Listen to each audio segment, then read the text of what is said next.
2008, we co-founded this initiative together with the Foreign Ministry to build a bridge across the Atlantic, in particular to the United States, but also to Canada, to work together on issues of, in particular, climate change. So a climate salon, the idea of it, there are a couple of goals with a salon. One is to bring together and help build community wherever we have our salon. So to really not only have the people already working on environmental issues or on climate change specifically, but to truly bring people together that are connecting climate change to other issues in the community. So we have educators, we have artists, we have people from political systems, etc., and to bring them together and to help build more collaboration locally. And then our second bit is to truly create a space where we inspire people or re-inspire people to take action on climate. So each salon, we have live performance from local artists, whether it's sometimes dance, sometimes music, other types of performance art.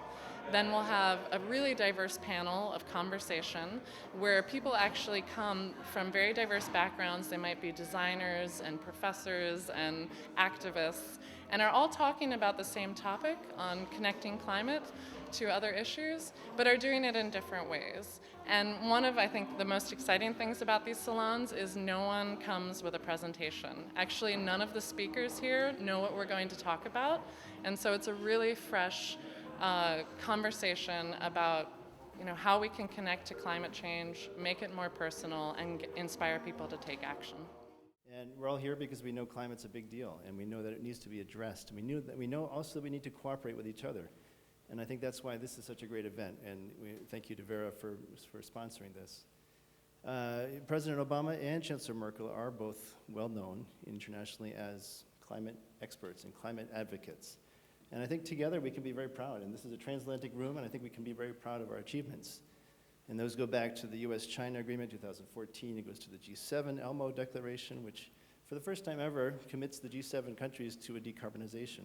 But I think that, when I came in and I was asked to put, what do you think of when you think of climate change, I put people, and I maybe should have put personal, because I think when you talk to people about what climate change actually means and what that means at a local level and in their community and how they may be seeing changes and what's important to them, you get a much different response. People respond really well in certain instances to talking about resiliency and preparedness and thinking about sort of another way of looking at the long-term impacts of climate change and action that they can take, or if there are other economic or public health issues. So I think a lot of the work that I've seen going on in communities that's been successful is when communities are able to match the actions they want to take that have an emissions implication with the priorities of the people in their community. And that may range, and it may not necessarily be an explicit climate change conversation, but it can get people motivated, and it can get a lot of important work done.